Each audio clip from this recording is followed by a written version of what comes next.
Ireland और India का match खत्म होने के बाद इस समय दो picture super duper hit viral हो रही है। ये पिक्चर जो है 7 जून की है और हमारी टीम इंडिया के हेड कोच राहुल द्रविड़ साहब का है और हमारे टीम इंडिया के चीफ सिलेक्टर अजीत आगरकर साहब की है। 7 जून को हमारी टीम इंडिया के हेड कोच हमारी टीम इंडिया के चीफ सिलेक्टर कोलंबिया यूनिवर्सिटी में जाते हैं और डॉक्टर बाबा साहब बी आर अम्बेडकर के प्रतिमा को राहुल द्रविड़ साहब और चीफ सिलेक्टर अजीत आगरकर साहब विजिट करते हैं। विजिट के दौरान जब बाबा साहब से के प्रतिमा से मुलाकात होती है तो उनको श्रद्धा सुमन श्रद्धांजलि अर्पित करते हैं। ये बहुत बड़ी बात है हम जैसे फैंस के लिए।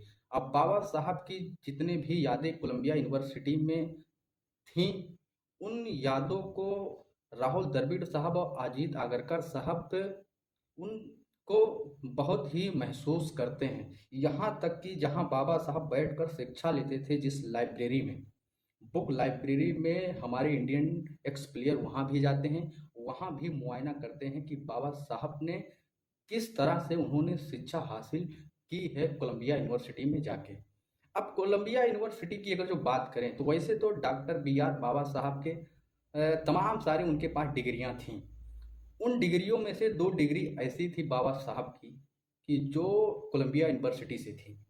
पहली डिग्री उनके पास एमए और दूसरी डिग्री जो है वह पीएचडी की थी। वो कोलंबिया यूनिवर्सिटी से एमए और पीएचडी की डिग्री बाबा साहब ने हासिल की थी।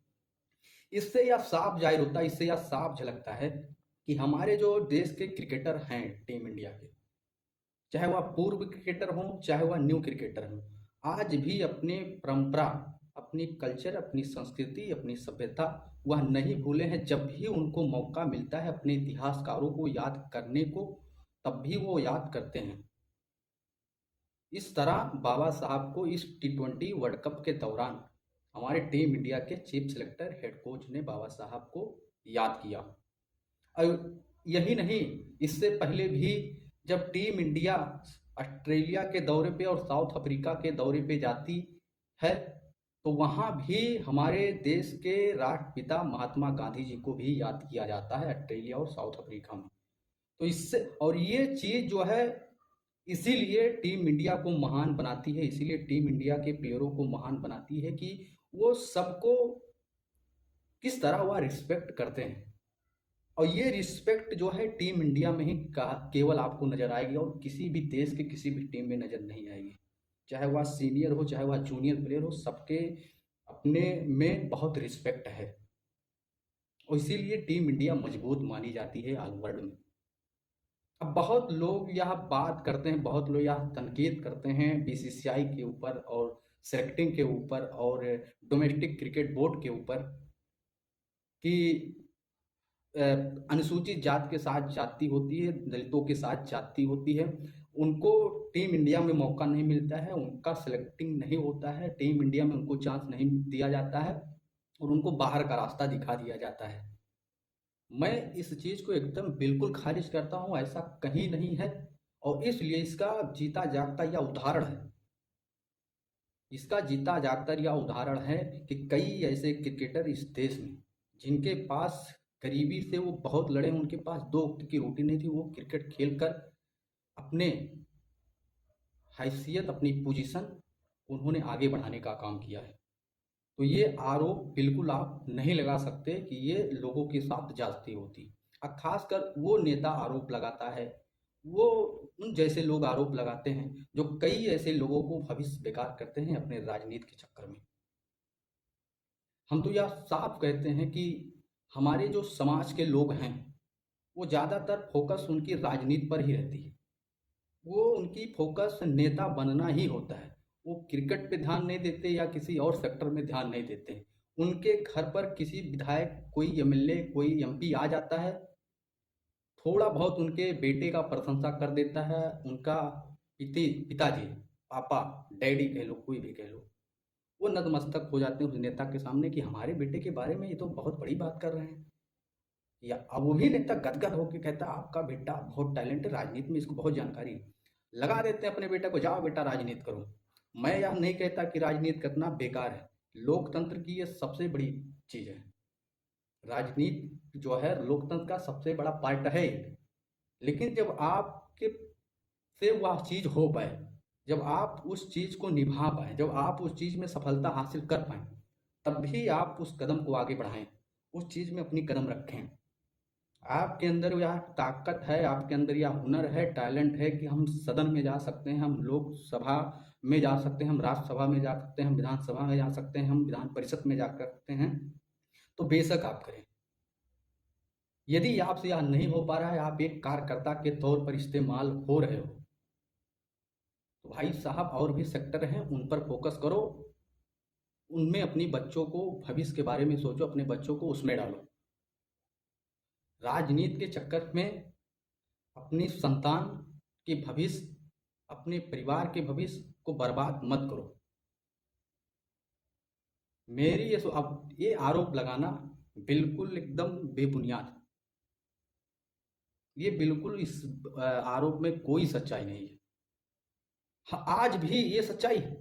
आज भी अगर जो आप इतने सारे इंडिया में बहुत सारे ऐसे क्रिकेटर हैं डोमेस्टिक लेवल पर, उनमें आप अगर जो टटोलेंगे तो एक भी समाज के लोग नहीं पाएंगे। क्यों? उसकी वजह है कि आप लोग तो पहली बात क्रिकेट पे फोकस नहीं करते हो, खेल पे फोकस नहीं करते। भारत कोई भी एकेडमी आप टटोलोगे, उस एकेडमी में अगर जो आप ढूंढोगे कि कोई मतलब दलित बच्चा, अनुसूचित जात का बच्चा मिल जाए उस एकेडमी में, तो नहीं मिलेगा। क्योंकि आप लोग अपने बच्चों को एकेडमी में डालने का काम किए ही नहीं हो, तो आप आरोप लगा भी नहीं सकते।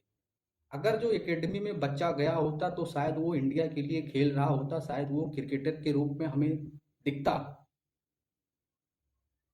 लेकिन जब बच्चा एकेडमी में गया ही नहीं है हमारे समाज का, तो वो कैसे दिखेगा, वो कहाँ क्रिकेटर बनेगा? इतने सारे खेल हैं, किसी भी खेल में आप अपने बच्चों को नहीं डालते। एथलेटिक्स गेम है, क्रिकेट है, फुटबॉल है, जूडो है, कबड्डी है, खो खो है, हॉकी है, तमाम सारे खेल हैं। तमाम लोग मतलब अपने भविष्य को उज्जवल बना रहे हैं, लोग जा रहे हैं खेलों में, लोग डाल रहे हैं। आप लोग हैं राजनीति के चक्कर में फंसे हुए कि हमारी कल्याण जो है इसी से होगी। ठीक है, लोकतंत्र का सबसे बड़ा वह हिस्सा है, लेकिन जब आपसे वह हो पाए तब आप उसमें काम करो, तब आप उस चीज़ में लगो। यदि आपसे वह नहीं हो पाता है तो भाई आपके पास इस देश में अनेकों सेक्टर हैं जो बाबा साहब ने खोल के रखा है, उस सेक्टरों में भी जाने की कोशिश करो। अब ये भी आरोप लगता है कि इस देश में दलित क्रिकेटर कभी नहीं आया। आप लोगों को याद होगी, जब भारत देश में क्रिकेट पनप रही थी, जब भारत देश में क्रिकेट की शुरुआत हो रही थे, तो उस समय पालवंकर बालू एक दलित समाज के क्रिकेटर थे। पालवंकर बालू शायद आप जानते भी ना हो। वो भी बाहर स्टेडियम के झाड़ू पोछा कुर्सी, ये साफ सफाई का काम वो कर रहे थे। ग्राउंड का साफ सफाई का, रेख देख, घास वगैरह का कटाई वगैरह का काम उनको मिला था, वो सब कर रहे थे। एक दिन नेट प्रैक्टिस कोई अंग्रेज कर रहा था उस समय। वो व्यक्ति अकेला था, बॉल डालने वाला कोई नहीं था।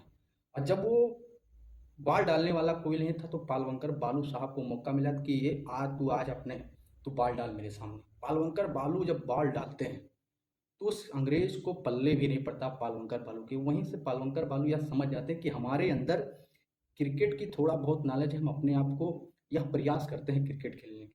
और पालवंकर बालू के जरिए टीम इंडिया का टूर जो होता है वह इंग्लैंड जाती है। इंग्लैंड में अपने दम पर टीम इंडिया का कमान पालवंकर बालू संभालते हैं। और लगान मूवी आप लोगों ने देखी होगी। लगान मूवी में एक ऐसे करके, क्या नाम था उसका, कचरा, जो पालवंकर बालू का ही रोल उसमें दिया गया है कचरा का। जब कचरा के पास बॉल जाती है तो आमिर साहब बोलते हैं कि फेंक बॉल। कचरा कचरा यूं बॉल उठाता है, ऐसे करके फेंक देता है, और बॉल जैसे गिरती है वो कट जाती है। ये कचरा, ये क्या कह रही तूने?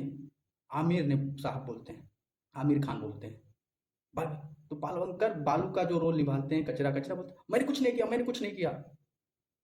ए रुक रुक रुक, एक बार फिर से फेंक, फिर बॉल कट जाती है। हालांकि उनका कचरा नाम नहीं था, उनका पालवंकर बालू नाम था, लेकिन साफ सफाई करते थे। और कई बार ये आरोप लगाते थे उनके साथ जाती होती छुआछूत। भाई साहब ये सब कुछ नहीं है, आप अपने खेल के ऊपर फोकस करो, तब आपकी तरक्की। ये सब क्या है कि आरोप लगाना, ये होना वो होना। तो कहीं ना कहीं इस वर्ल्ड कप के दौरान हमारे चीफ सिलेक्टर अजीत आगरकर साहब, हमारी टीम इंडिया के हेड कोच राहुल द्रविड़ साहब को सलूट है कि आप अपने इतिहासकारों को नहीं भूलते। इसी के साथ जय हिंद, जय भारत, भारत माता की जय।